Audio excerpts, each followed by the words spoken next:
L'objectif de cette vidéo, c'est vraiment super simple. J'ai voulu faire le PC le moins cher possible. Donc je me suis fixé comme budget environ 500 euros. 500 euros, ça devient super compliqué. Là, exactement, regardez aujourd'hui, 539,52 € avec la livraison. Et donc vous allez voir que c'est possible de jouer dans des conditions correctes en 1080p pour cette rentrée 2022.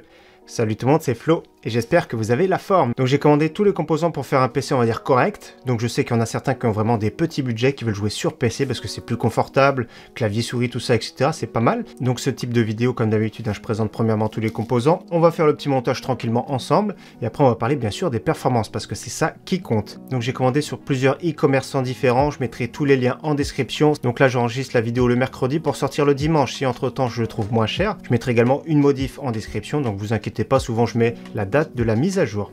Donc comme vous avez vu, j'ai encore les cartons, j'ai d'autres composants que j'ai déballés et donc je vous présente ça de suite. Donc déjà j'ai commandé sur le site Alternate, donc il y avait de la RAM, je crois que c'était 54 €, le petit SSD moins de 40 €. Donc ça, je pense qu'on peut trouver moins cher au fur et à mesure de l'année, donc que ce soit de la DDR4, on pourra en trouver dans les 50-55 €. Donc je suis parti sur 16 Go en DDR4 3200. Donc voilà, c'est un modèle assez basique, mais qui fait le travail, 55 €. Alors il y a des frais de livraison, c'était 9,98 €, donc je les ai inclus dans le prix, donc 539 €, je vous le rappelle. Donc je vous les montre, c'est du grand classique, comme vous avez vu, le petit PCB noir. Il y a des petites étiquettes dissipateurs, on va dire. Voilà, 3200 CL16, c'est du grand classique. C'est vraiment très bien aujourd'hui d'avoir 16 Go. De plus en plus de jeux consomment 10, 12 Go. Donc 16 Go pour moi aujourd'hui, c'est la norme pour jouer. Le petit SSD qui fait plaisir, 480 Go, SSD SATA, on en retrouve même sur Amazon en ce moment. 37,99 €, le Crucial BX500, son concurrent. Comme je vous ai dit au moment de sortir la vidéo, je mettrai le moins cher, que ce soit le SSD, que ce soit la DDR4. Donc 480 Go, ça permet d'avoir quand même quelques jeux. Ça peut être juste si vous avez beaucoup de jeux d'installer. Les jeux prennent de plus en plus de place sur le disque dur. Donc voilà, le petit SSD Kingston, comme vous voyez, voilà, du grand classique SSD SATA. Moi, je préfère le M.2, bien sûr, parce que c'est plus joli, ça évite d'avoir des câbles SATA et tout à traîner dans le boîtier. Donc je le mets de côté également. Et donc, comme vous voyez, maintenant, j'ai commandé sur le site Memory PC. Je commande de temps en temps, je crois que c'est la 5e fois que je commande dessus. Jamais de problème. De toute façon, que ce soit sur le site Alternate, ça m'a pris à peu près 5 jours de livraison. Memory PC, je crois 5 ou 6 jours également. Donc là, il n'y a vraiment pas de souci.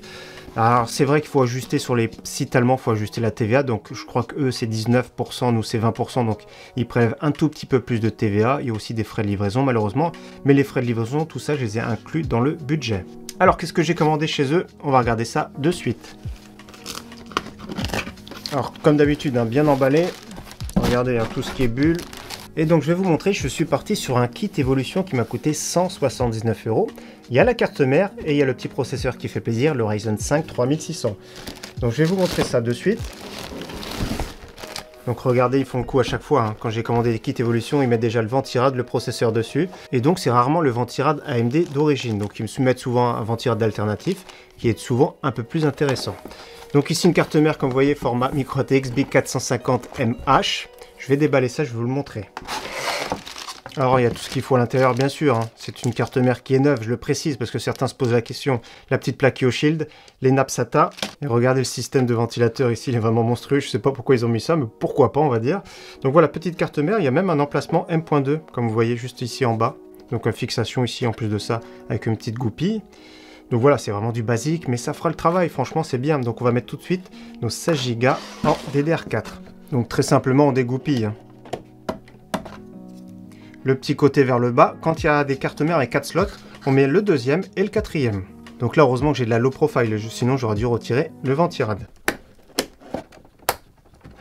Et donc comme vous voyez, la plateforme est déjà prête. Il y a la RAM, il y a le processeur, la carte mère, le petit Ventirad. Et donc la carte graphique, bien sûr, si vous ne savez pas, prend place juste ici sur le port PC Express, qu'il faudra déverrouiller comme ceci. Je vais vous montrer ce que j'ai commandé en plus sur le site Memory PC. J'ai pris l'alimentation chez eux en plus pour 31,90 € parce que c'est rare d'avoir des alimentations entre guillemets correctes dans ce budget. Donc déjà le cordon c'est fourni. Alors c'est une alimentation comme vous voyez, c'est la marque SQ White, donc 500 watts. Alors pourquoi j'ai pris cette alimentation? Parce que je sais qu'ils l'utilisent énormément dans leur PC, donc je pense que vu qu'ils l'utilisent beaucoup, je pense qu'au niveau fiabilité ils ont un petit peu confiance quand même parce que sinon au niveau du SAV, je dirais c'est même pas la peine. Pour ce type de config, il n'y a pas de souci. Si vous utilisez bien sûr des configs plutôt milieu de gamme, haut de gamme, je vous déconseille ce type d'alimentation. Donc SQ White 500 watts, 456 watts sur le 12 volts. Les câbles sont noirs plats, c'est pas du multicolore, donc c'est vraiment mieux. Donc pour cette configuration, il y a zéro souci. C'est sûr, si vous comptez après faire évoluer, je vous conseille pas ce type d'alimentation. Mais voilà, le but de cette vidéo, c'était aussi de faire le budget le plus bas possible. Donc 500 watts, ça suffit pour cette config. Il manque plus que la carte graphique, le boîtier, la carte graphique la moins chère possible, 159 € ici, le modèle XFX. Alors je ne l'ai pas déballé, il est vraiment super compact. Donc c'est la RX 6400 de chez AMD. Donc c'est une petite carte graphique neuve pour jouer. Donc on va la découvrir, mais après je vais vous donner une alternative en occasion. Donc vous attendez pas une carte graphique de ouf, hein, c'est petite, c'est low profile, il n'y a pas besoin d'alimentation supplémentaire.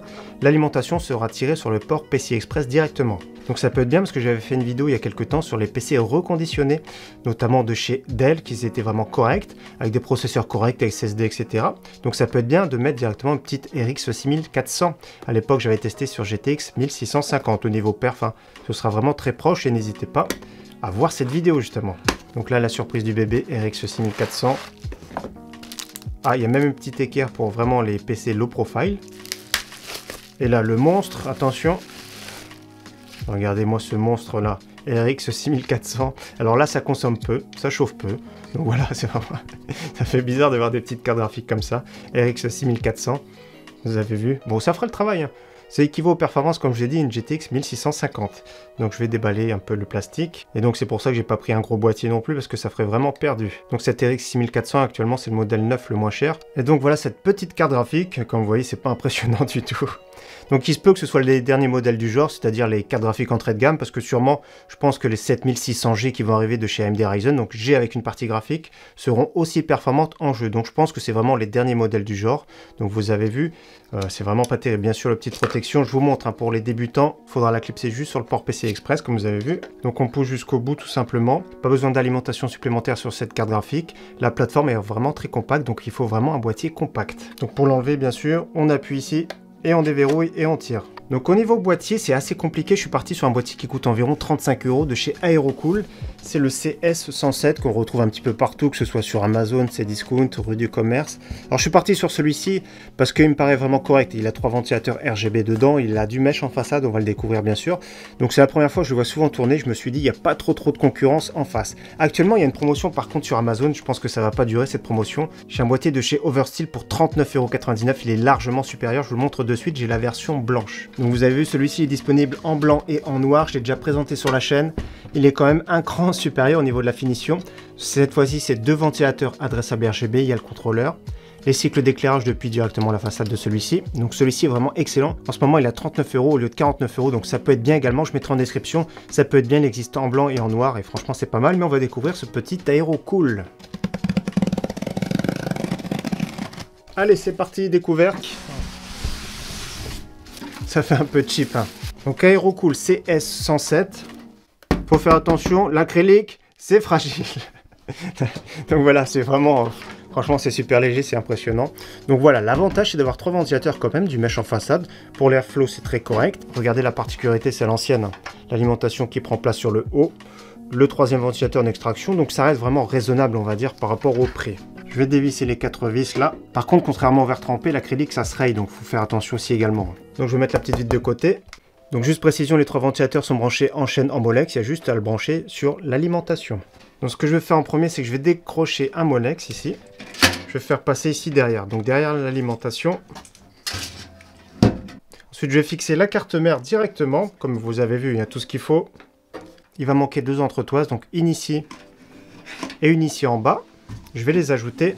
Donc elles sont fournies ici dans le petit sachet. Donc là, je remets ma carte mère en place. Et donc, il faut utiliser les petites vis ici avec une tête plate. Voilà, c'est assez simple, hein, de fixer la carte mère au châssis de toute façon. Donc ce que je fais ensuite, tous les câbles de la façade, hein, je les fais passer derrière. Les 2 ventilateurs de la façade, je les fais passer également sur le haut. Ensuite, pour le câble management, hein, c'est bien d'utiliser des petits résilants comme ça. Je vais accrocher déjà tous les câbles qui sont là-haut. Il y a des petites accroches sur les boîtiers souvent, donc moi je mets ici des accroches. Donc comme vous avez vu, hein, les 2 ventilateurs de la façade, le 3e ici en extraction à l'arrière. Et donc ici tous les câbles de la façade, que ce soit USB 3, l'USB classique, HD audio, tout ce qui est Power Reset, etc. Je refais passer de nouveau ici en bas pour brancher tout ce qui est en bas de la carte mère. On commence par le plus simple, de l'USB, de l'HD audio. HD audio, c'est toujours en bas à gauche, c'est la carte son. Donc il y a un petit détrompeur ici, comme vous avez vu à chaque fois, que ce soit l'USB, que ce soit l'HD audio, il y a le détrompeur, il y a juste à vérifier ici sur la carte mère. Donc c'est marqué F audio pour front panel audio. Ensuite l'USB également sont blancs, il y en a 2. Ensuite sur la carte mère, il y a F panel pour front panel, ou des fois c'est JFP1 que ça s'appelle. Alors c'est marqué dessus, hein, mais prenez la notice par exemple de votre carte mère. Mais voilà, c'est assez simple. Uniquement, comme je dis à chaque fois, uniquement le bouton Power peut suffire pour démarrer. Donc ici, on a Power SW. Donc le reset en dessous, vous mettez le Power en haut à droite et après voilà, c'est les LED d'activité, tout ça, on s'en fiche un petit peu de toute façon. USB 3, il y a un détrompeur également, c'est le bleu, donc c'est bien, c'est également en bas de la carte mère ici. Donc voilà, on a déjà branché tous les ports de la carte mère, on va connecter la carte graphique et après on va alimenter tout ça. Donc je le mets la carte graphique maintenant parce qu'elle est vraiment petite. Donc là déjà je vais dévisser et après on va casser l'équerre qui correspond. Voilà, comme ça. Comme tout à l'heure, il y a juste à l'aligner, c'est vraiment super simple. Carte graphique en place, il manque plus que l'alimentation maintenant. Donc l'alimentation, c'est vrai quand c'est une alimentation semi-modulaire ou modulaire, il n'y a pas tous les câbles qui sont dessus. Donc c'est mieux pour ce type de boîtier. Mais on va faire avec, on va faire au mieux on va dire. Donc là on va essayer de passer tous les câbles ici dans le grand emplacement juste en haut. Donc là j'ai mis le ventilateur vers le bas, je vous montre, c'est toujours mieux, ça participe un petit peu au refroidissement du boîtier. Donc c'est vraiment les systèmes à l'ancienne. 4 vis, alors ça va être les plus grosses, voilà les 4 grosses vis. D'ailleurs j'ai pas fixé la carte graphique mais c'est exactement les mêmes vis. Donc ce sont les mêmes vis que ce soit pour fixer la carte graphique ou les extensions PCI Express et fixer l'alimentation. Donc voilà, ça c'est vraiment l'étape très simple. Petit rappel sur l'alimentation, quand c'est 0 c'est éteint. Sur la petite barre, le 1, c'est allumé. Donc bien sûr, j'ai pas oublié le SSD, on va le mettre après sur le bas. Là, on va alimenter en courant la carte mère. C'est-à-dire sur le haut, le 8 broches pour alimenter le processeur. Et le gros 24 ici pour l'alimentation de la carte mère. Comme vous avez vu, j'ai tout ça en SATA Molex. Ce que je vais faire, c'est que je vais utiliser le plus long pour alimenter en bas ici le SSD. Et l'autre, je vais l'attacher et il va servir justement le Molex ici. Je vous montre, le Molex va servir pour alimenter les 3 ventilateurs. Donc je rebranche de nouveau le troisième à l'arrière. Et donc je branche directement sur le Molex de la lime. Les 3 ventilateurs sont branchés en chaîne directement à l'alimentation en Molex. Donc comme vous avez vu, j'ai mis du résilient, je vais commencer à couper un peu les câbles. Également la connectique PCI Express pour la carte graphique, j'en ai pas besoin, je vais l'attacher aussi. Allez, c'est parti, le câble pour alimenter ici la carte mère, le gros 24, je le passe directement ici. Et pour alimenter le processeur tout en haut de la carte mère, c'est le 8 broches. Donc le petit 8 broches, il peut se dédoubler parce que certaines cartes mères ont du 4 broches. Donc là, regardez, ça pince. C'est facile, il n'y a qu'un sens. Donc la pince vers le haut. Donc voilà, après, je vais mettre ici le 24. Pareil, il y a un petit détrompeur. Donc il y a un petit crochet, vous risquez pas de vous tromper. Il y a juste à pousser jusqu'au bout, tout simplement.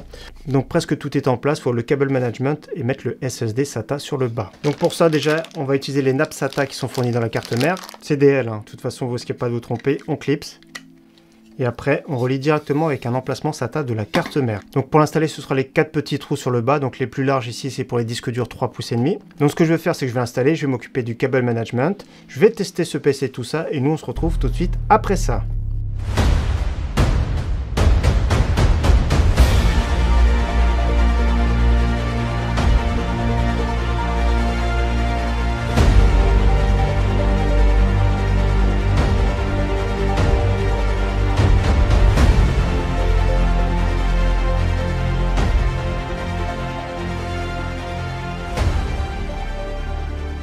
Montage et test terminé, pas mal de choses à dire. Déjà au niveau du cable management, c'était vraiment super compliqué.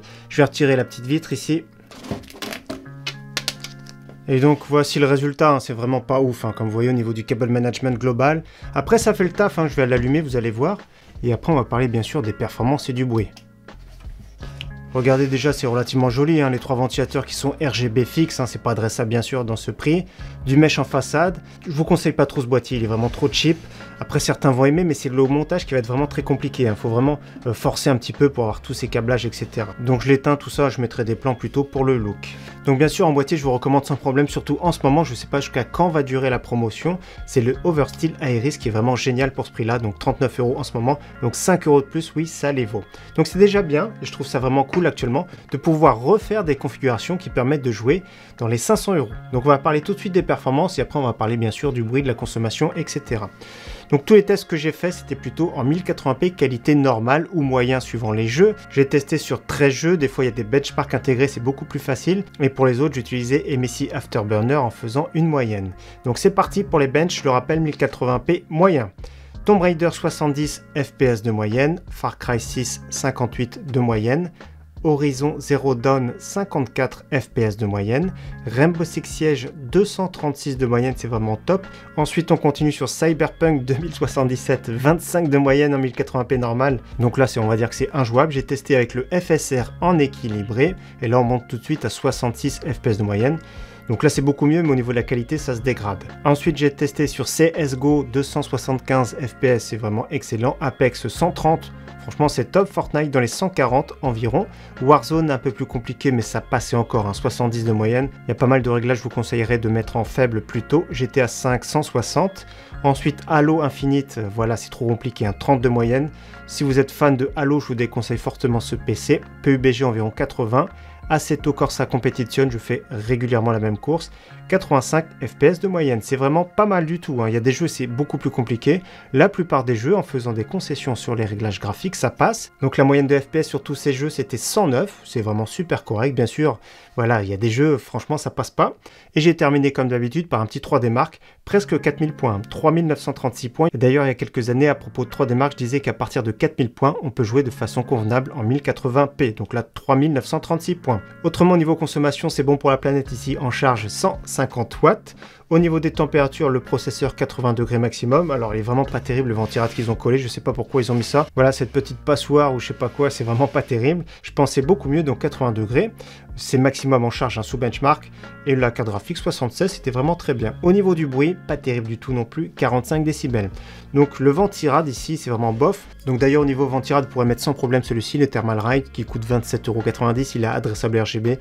Il fera largement mieux le travail, beaucoup plus joli. C'est la première upgrade que je ferai par exemple sur cette config. Et donc la carte graphique a fait le travail, c'est pas exceptionnel en soi, j'en ai parlé au niveau de l'occasion, si vous voulez changer de carte graphique et prendre une carte graphique d'occasion, je vous conseille de regarder du côté de la GTX 1060 en version 6 Go, on va la retrouver à peu près 140-160 €, donc dans la même gamme de prix, elle va consommer plus certes, mais au niveau performance c'est un tout petit peu au-dessus, je veux dire 5% de mieux, et donc c'est possible d'en trouver également du côté de l'occasion. Dans tous les cas ça fait plaisir de pouvoir se refaire des configurations neuves dans un budget d'environ 500 € pour cette rentrée 2022. Je vous dis encore une fois merci à tous d'avoir suivi cette vidéo, et je vous dis à très bientôt sur ma chaîne.